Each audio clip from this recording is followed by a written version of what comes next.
Halo semuanya, kembali lagi dengan podcast Himatika, podcastnya anak matematika. Dengan saya Fakih sebagai moderator dan di samping saya ada Ibu Dr. Heni Purwati, SPD MPD sebagai narasumber di podcast hari ini. Selamat siang Bu Heni. Selamat siang Mas Fakih, selamat siang semuanya. Bagaimana kabar ini? Alhamdulillah baik. Kita ketemu terakhir tuh pas semester 2 ya Bu ya? Ya, semester 2, aku ngajar kelasnya Mas Fakih. Mata kuliah apa ya itu ya? Statistika deskriptif. Oh kalau iya nggak benar. salah. Ya kan? Iya. Bu Heni, kegiatannya sekarang apa aja akhir-akhir ini? Kegiatannya sekarang Bikin kegiatan skripsi. biasa aja sih. Kalau hari ini sih uji skripsi, Iya. tapi biasanya ya ngajar, rutinitasnya ngajar, masih ada penelitian yang dikerjakan, ada beberapa pengabdian yang harus dikerjakan juga. Lumayan banyak. Lumayan banyak ya Bu ya? Iya. Mas Fakih sekarang semester berapa ya? Semester 3 Bu. Oh, semester 3. Kan udah skripsi.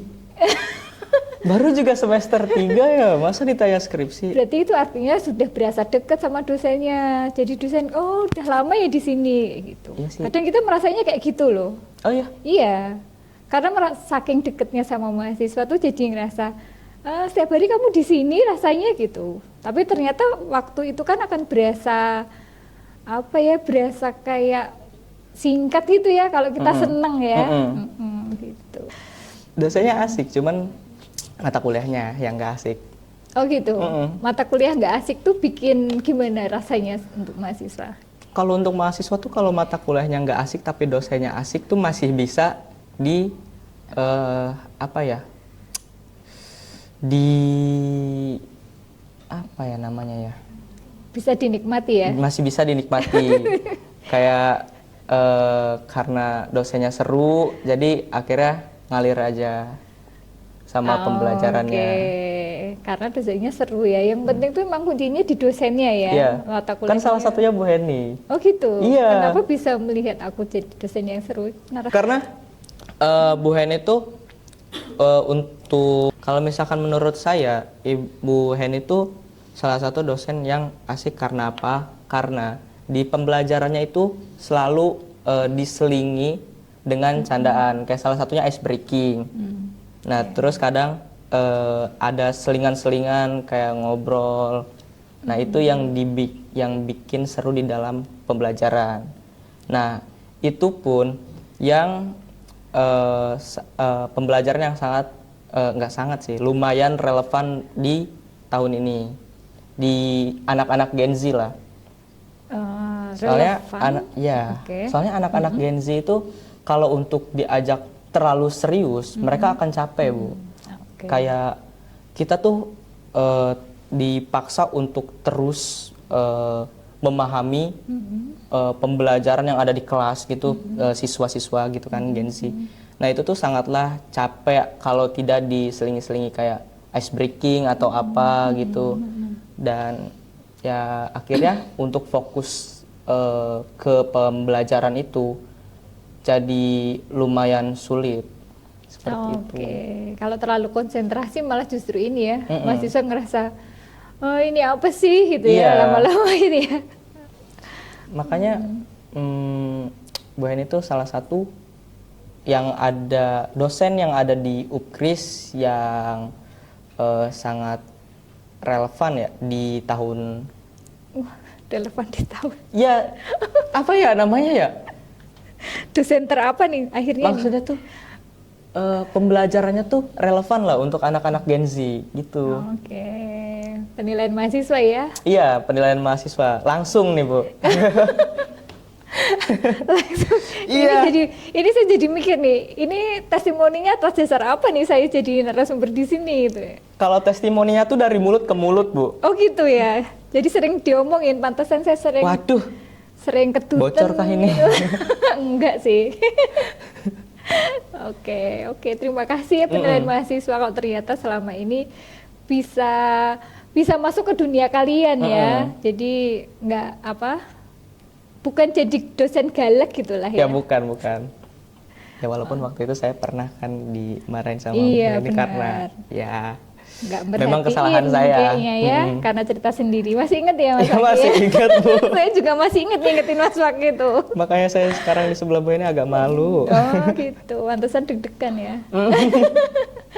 Aduh, pengen Oke. nangis. Mungkin saya ini ada pertanyaan Bu, tentang apa ya, cara mengajar Gen Z lah ya. Mungkin strategi apa sih yang efektif untuk mengajar Gen Z di kelas gitu, di perkuliahan? Oke, mengajar Gen Z ya. Sebenarnya sih saya tidak terlalu memperhatikan ini Gen Alpha, Gen Z atau Yeah. Gen apa gitu ya. Tapi yang pasti kalau menurut saya sebagai pengajar itu ketika di kelas bagaimana caranya biar mahasiswa tuh nyaman. Enjoy gitu. Nyaman Iya. belajar sama saya karena kalau kita sering mendengar, kita kan di jurusan matematika ya. Iya. Matematika itu udah terkenal, matematika adalah momok gitu ya. Kalau dosennya atau gurunya itu sudah gitu, pasti muridnya udah atau mahasiswanya udah ketika mau masuk aja, bu ini kan Iya, gak enak benar, banget benar. ya. Tapi ketika Betul. bu kok nggak datang kan beda rasanya. Kita ada seseorang yang dinanti gitu. Nah kalau saya ngajarnya yang pasti bisa mengikuti tren mahasiswa. Oh, iya. Pasti, karena jujur sih kalau misalnya yang sebelumnya paling melihatnya dari penilaian yang ada di Sepadi itu kan ya. Iya. Mahasiswa kan menilai tuh dosennya seperti apa. Nah kami merefleksinya dari sana. Oh mahasiswa tuh seneng kalau dosennya kenapa, atau sebaliknya mahasiswa tuh nggak seneng ketika dosennya seperti apa. Nah itu akan jadi refleksi di pembelajaran berikutnya. Misalnya nih sempet saya ada penilaian, saya nggak suka karena Bu ini sering ngobrol. Oh, Nah ada Bu. ada ya kayak gitu. Karena terus ternyata juga ada yang Bu Heni itu berasa menunjuknya hanya orang-orang tertentu saja gitu. Nah akhirnya bagaimana kita bisa, oh ternyata anak-anak itu juga berharap diperhatikan. Walaupun yang ternyata nggak tahu itu yang bilang yang mana kan nggak kelihatan kan. Cuman oh ternyata semuanya itu butuh diperhatikan. Nah di sana kita bagaimana caranya bisa memperhatikan. Makanya kalau mengajar saya kan jarang duduk ya. Oh iya. Habis senang berdiri karena biar bisa semuanya tuh terrangkul gitu. Gitu sih kalau saya. Jadi ini untuk mahasiswa UPIRS ya, ternyata evaluasi kalian tuh didengar. Jadi jangan asal jawabnya. Nah, kalau untuk tantangan dan kesulitannya kayak ngajar mahasiswa zaman sekarang tuh. Nah ini nih tantangan banget ya. Iya. Tantangan banget ya mahasiswa tuh. Satu, mahasiswa itu moody kalau menurut saya. Moody. Moody itu? Moody itu mut-mutan. Oh. Jadi kadang kalau misalnya nih memang taunya gimana, kan kebetulan Bu ini juga sering ya kalau pas presensi itu tak panggil perasaan hari ini gitu kan. iya. Nah anak-anak kalau ternyata itu adalah salah satu pancingan biar mereka tetap semangat.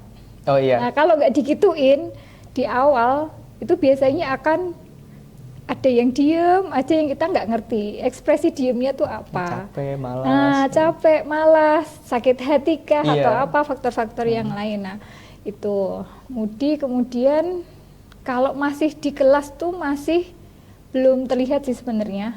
Kalau di kelas kan karena mahasiswanya banyak ya. Iya. Jadi kita melihatnya oh, oke kelasnya ini kalaupun salah satu ada yang sedih sebelahnya seneng kan nanti akan jadi seneng. Tapi akan berasa ketika sudah skripsi. Skripsi termasuk anak Gen Z kan ya?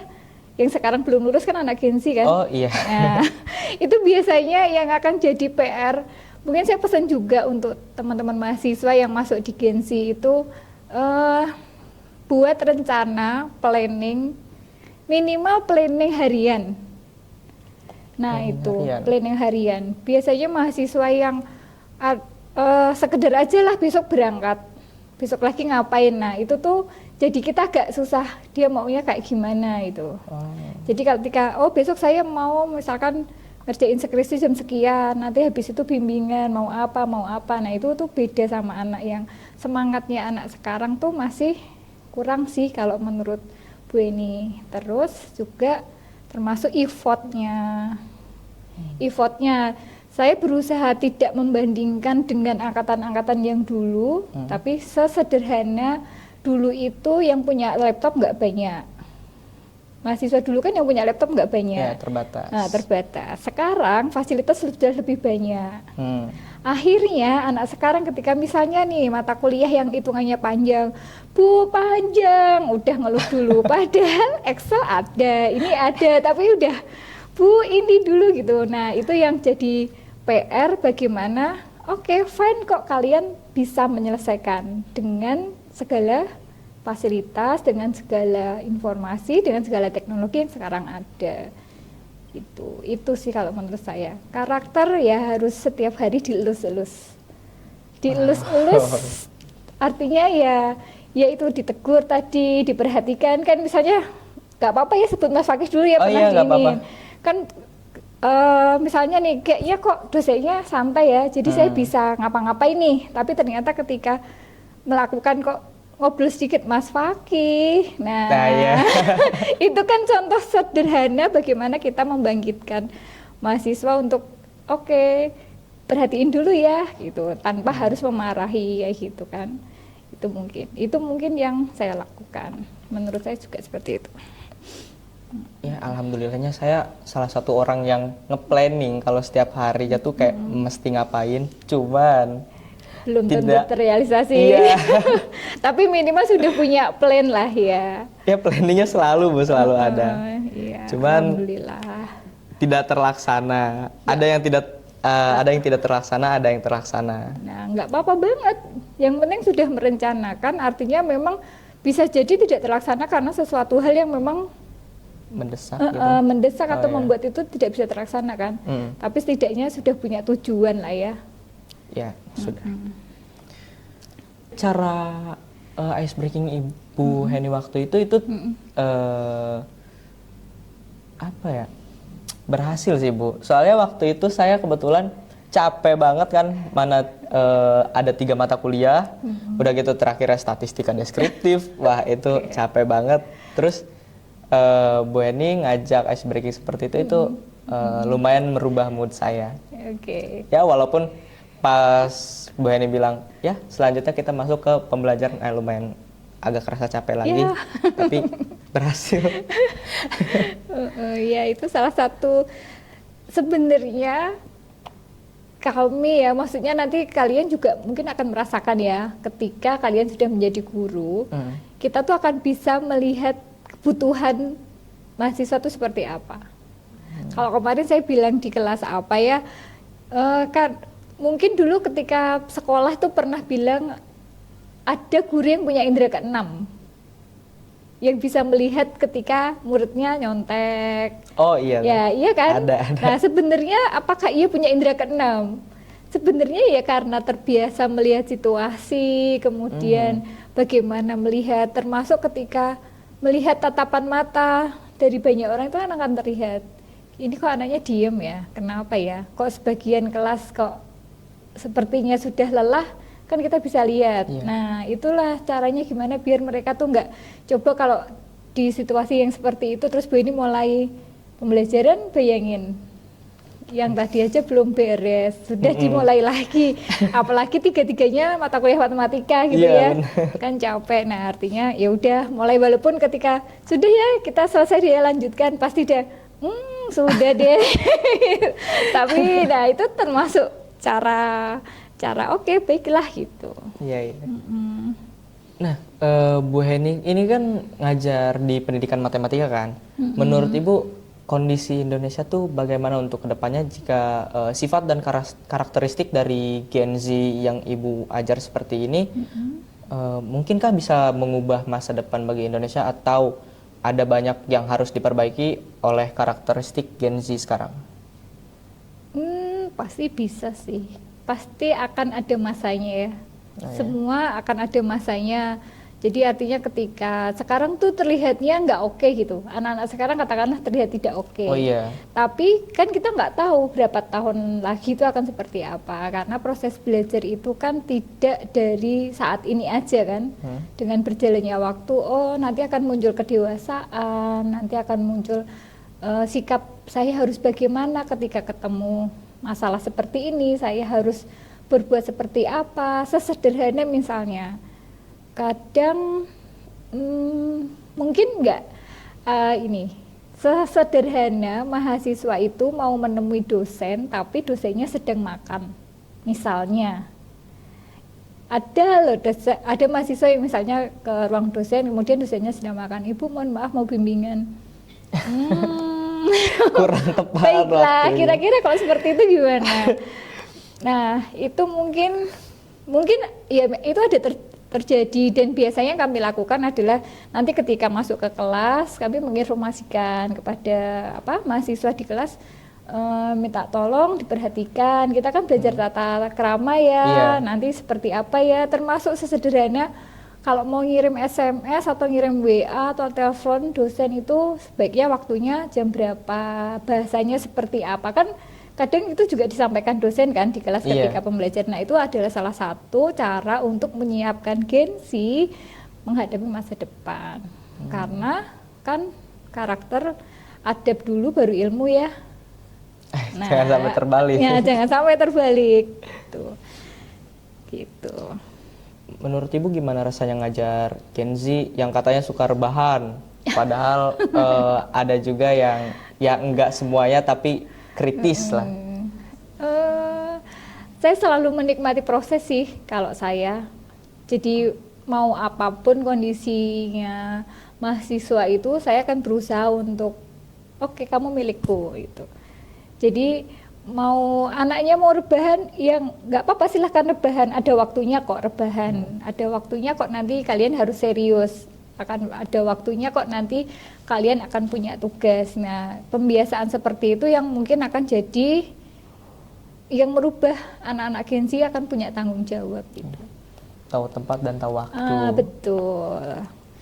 Jadi nggak masalah sih, pasti akan berubah. Kalau dibandingkan dengan generasi dulu sama generasi sekarang, gimana perubahan karakteristik siswa yang paling terasa? Effortnya. Iya. Kayak gimana? Daya juangnya mahasiswa zaman dulu itu lebih lebih keras daripada zaman sekarang.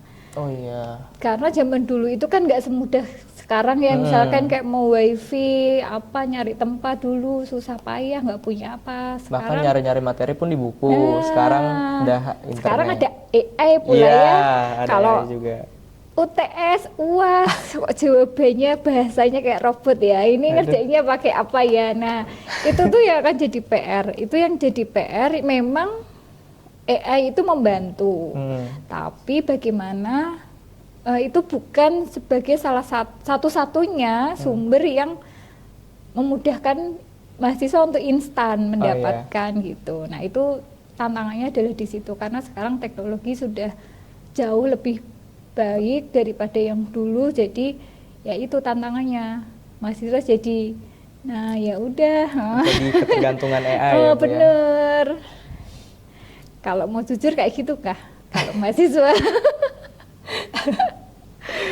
Kayaknya saya salah satunya deh. Satunya ya nggak apa-apa sih memanfaatkan AI, memang sekarang juga ini ya, cuman tetap harus ke konsep intinya itu juga tetap harus diperhatikan biar tidak lupa sama ruhnya itu. Oh iya. Gimana agar tetap balance yang antara fun sama yang serius? Kan kadang ada dosen juga yang seperti Bu Heni yang dimana selalu kayak ngasih ice breaking, terus ceria lah di dalam kelas itu. Tetapi kan kadang disepelekan juga lah sama mahasiswa gitu kan, kayak Bu Heni mah santai, yang kayak Bu Heni tadi. Nah, cara untuk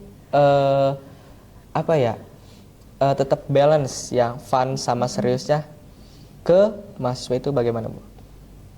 Oke, pertanyaannya bagus ya. Wah, aku mikirnya gimana, kadang sih juga wah ini gara-gara saya nggak galak nih mungkin, jadi mahasiswa suka nggak dengerin gitu kan. Iya. Nah itu kalau saya biasanya kesepakatan awal dulu, terutama untuk kalau yang sudah mahasiswa atau yang sudah pernah saya ajar, maka saya biasanya nggak terlalu streng untuk kontrak kuliah, ya. jadi harus seperti apa. Ya saya menganggap mahasiswa sudah dewasa, kan namanya maha ya, Iya. mahasiswa, jadinya saya menganggapnya dewasa. Tapi kalau di awal, kalau mahasiswa yang baru bertemu, maka saya akan bilang, oke Bu Heni insya Allah bukan dosen yang galak, jadi kita belajarnya santai, tapi minta tolong kita tetap ada pembatasnya kan ya, walaupun saya tetap akan jadi teman kalian. Saya bilang kalau misalnya kalian ada masalah silahkan cerita, kalau memang ternyata yang nyaman untuk kalian ajak cerita adalah saya, ya monggo, nggak apa-apa, nggak harus dosen walinya gitu, pasti di awal kan seperti itu. Nah nanti kalau di pembelajaran biasanya saya akan ngasih contohnya dengan tren-tren yang mahasiswa sekarang sedang sukai. Misalnya nih, dulu kayaknya pernah ya di mata kuliah statistik itu tugasnya silahkan cari data sosmed apa Iya, yang di itu kan, apa namanya. Nah itu tuh ternyata dari hasil itu ini ternyata Bu Hedi itu mengikuti trennya anak yang sekarang, tapi kan tetap ya koridornya hasilnya itu seperti apa, dan hasilnya saya akan minta mereka untuk tetap konsentrasi dengan tugasnya, walaupun penyelesaiannya mungkin mereka fun kan. Ya. Ya terlalu banyak tugas juga ada sih. Iya.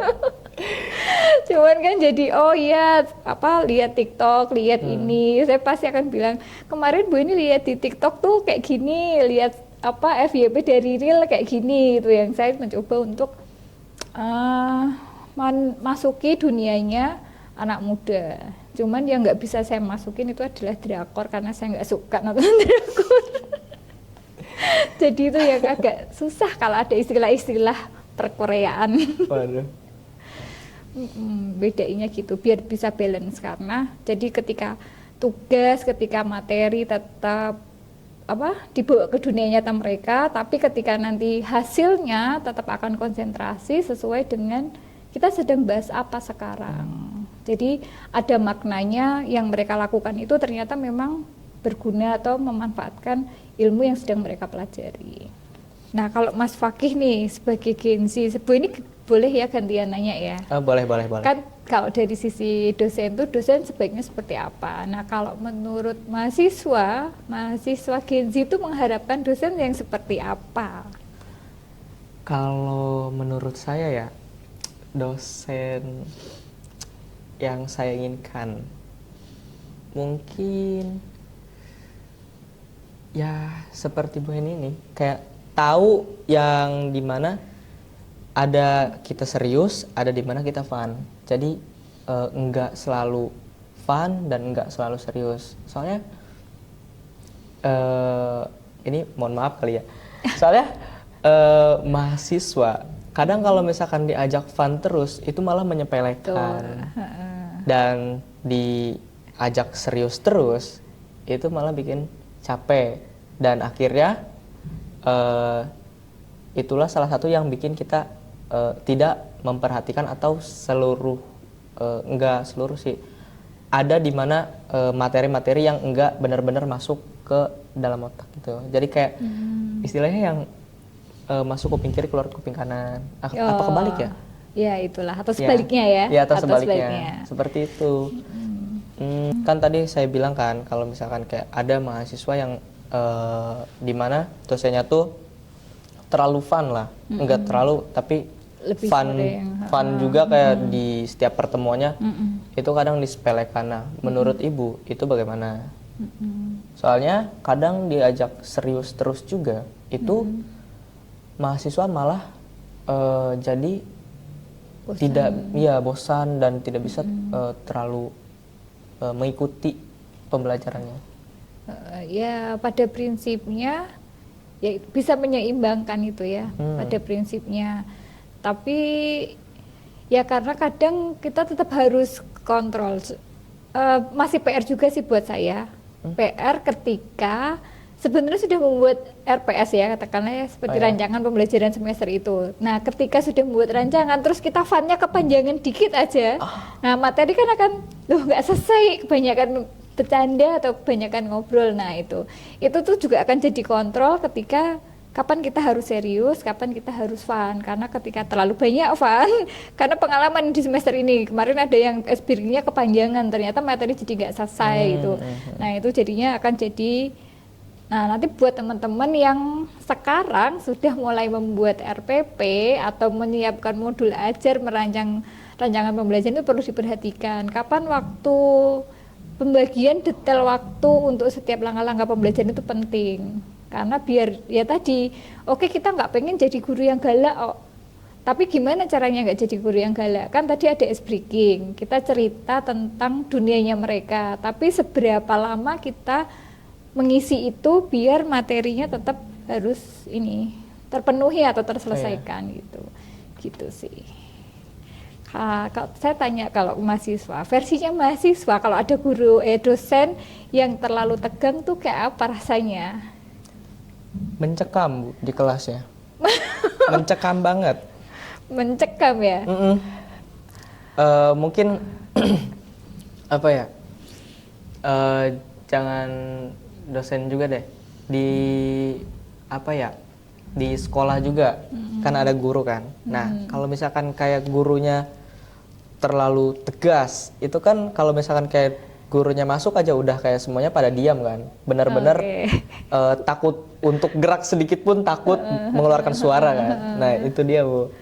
Jadi bukannya malah baik, menurut saya itu jadi buruk sih. Jadi buruk itu akan jadi PR ya. Iya. Akan jadi PR untuk calon-calon guru yang sekarang Gen Z ya. Karena kalau saya prinsipnya, kalau saya nggak mau diperlakukan seperti itu, maka saya jangan memperlakukan seperti itu gitu.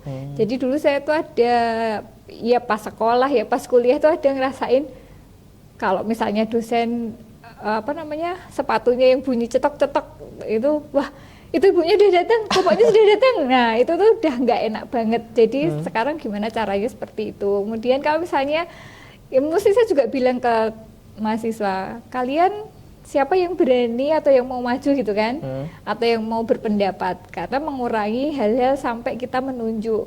Ketika menunjuk kan anak-anak pasti akan tegang kan. Oh iya. Ya sekarang coba Mas gitu kan, wah saya, padahal saya nggak siap. Nah itu artinya mencoba untuk bisa bisa membuat kelas itu jadi rileks itu kayak gimana. Nah itu akan jadi PR kalian para calon guru yang sekarang sedang kuliah di pendidikan matematika terutama ya. Yang mata pelajarannya saja sudah dibilang susah, maka jangan membuat susah secara mental kepada siswa atau mahasiswanya. Nah mungkin tadi Bu yang kata Ibu tadi yang dimana kita tuh tidak boleh menunjuk karena itu tuh bikin tegang seluruh yang ada di ruangan kelas kan. Nah, cara agar mereka tertarik untuk ingin maju, kayak saya Bu gitu, ingin mengerjakan soal yang ada di papan tulis itu. Ya, buat aja kayak semacam kesepakatan tidak formal. Kalau misalnya nih nanti tujuannya misalnya kalau yang paling mudah adalah nanti yang maju akan dapat nilai, akan dapat nilai plus, ya kan? Yang paling mudah artinya memanjang paling mudah. Kalau misalkan ini nanti atau kalau misalnya kita mau pembelajaran apapun tidak sekedar matematika, itu kan kita sambil mengajarkan akhlak ya, akhlak kemudian apa. Jadi kalau misalkan kita berbagi ilmu nanti akan dapat pahala. Nah siapa yang mau maju nanti biar berbagi pahala kayak gitu kan, akan berbagi ilmu biar mendapatkan pahala. Nah kayak gitu. Terus jangan mengatakan setiap kali mahasiswa maju kemudian ternyata jawabannya tidak benar, itu tidak menjudge, wah jawabanmu salah.